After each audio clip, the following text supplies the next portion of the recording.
हिमाचल प्रदेश कर्मचारी चयन आयोग के लीक हुए junior office assistant post code 965 के पेपर मामले में आरोपियों को 4 दिन के पुलिस रिमांड पर भेज दिया गया है।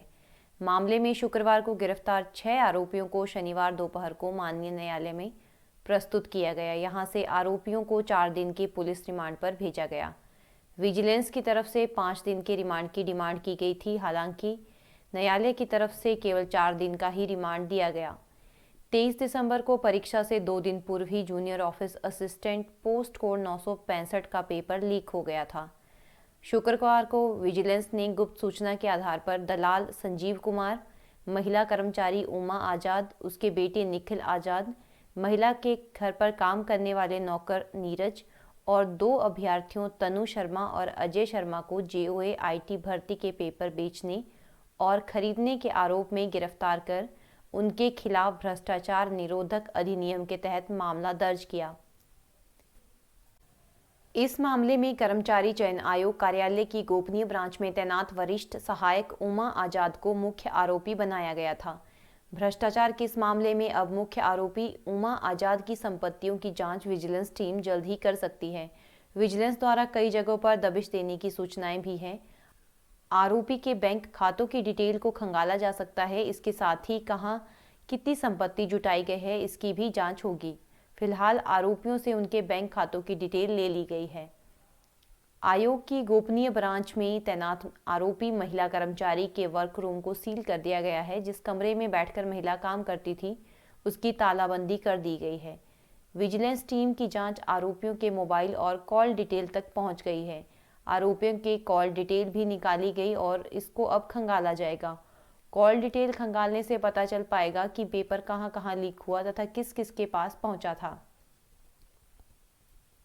JOA IT की परीक्षा का पेपर कर्मचारी चयन आयोग की ब्रांच से मां लेकर आती थी और उसके बाद महिला कर्मचारी का बेटा आगे पेपर बेचता था। कर्मचारी चयन आयोग की जिस सीक्रेसी ब्रांच में महिला कर्मचारी के भरोसे पर पेपर की गोपनीयता रखी गई थी, उसी महिला ने 2.5 लाख रुपए में पेपर बेच दिया। ऐसे में हमीरपुर कर्मचारी चयन आयोग के अधिकारियों की कार्यप्रणाली पर भी सवाल खड़े हो रहे हैं। अब सवाल उठ रहे हैं कि अगर कर्मचारी चयन आयोग में जिन अधिकारियों और कर्मचारियों के हवाले पेपरों की गोपनीयता दी जा रही है, अगर वही पेपर बेचेंगे तो सिस्टम की गोपनीयता कैसे रहेगी।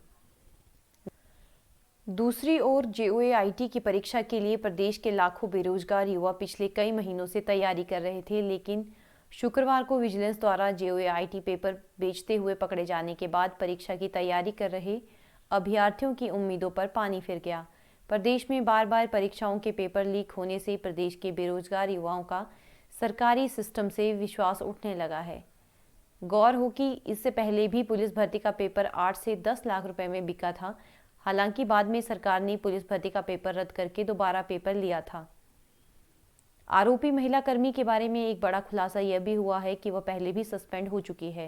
हालांकि मामला अभी तक कोर्ट में विचाराधीन है। जानकारी के मुताबिक महिला की वर्ष 2001 में नौकरी लगी थी, तब आयोग कर्मचारी बोर्ड हुआ करता था। कुछ वर्षों बाद महिला कर्मी पर आरोप थे कि उसने सरकारी नौकरी पाने के लिए जो दस्तावेज लगाए थे, उनमें एक अनुसूचित जाति का फर्जी सर्टिफिकेट था। जांच के बाद वर्ष 2013 में इस महिला कर्मी को सस्पेंड कर दिया गया था। हालांकि बाद में वह बहाल हो गई, लेकिन अभी मामला न्यायालय में विचाराधीन है। अब सवाल ये उठने लगे हैं कि ऐसी महिला कर्मी जो कि पहले से ही संदेह के घेरे में रही हो, उसे कर्मचारी चयन आयोग की गोपनीय शाखा में तैनात कैसे कर दिया।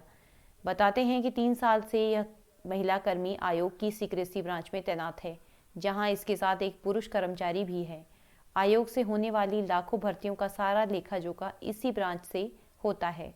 हैरानी की बात यह है कि 1 जनवरी को उमा आजाद के अधीक्षक के पद पर पदोन्नत होना था, लेकिन उससे पहले ही वह विजिलेंस की रडार पर आ गई। अब आम आदमी के मन में यह सवाल उठना लाजमी है कि क्या इस तरह का यह मामला पहला है या इससे पहले भी ऐसा होता आया है। विजिलेंस भी इस दिशा में काम कर रही है।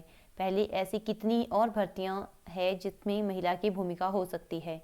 इस घटनाक्रम में आयोग को दागदार किया गया और वहीं लाखों अभ्यर्थियों को भी निराश होना पड़ा।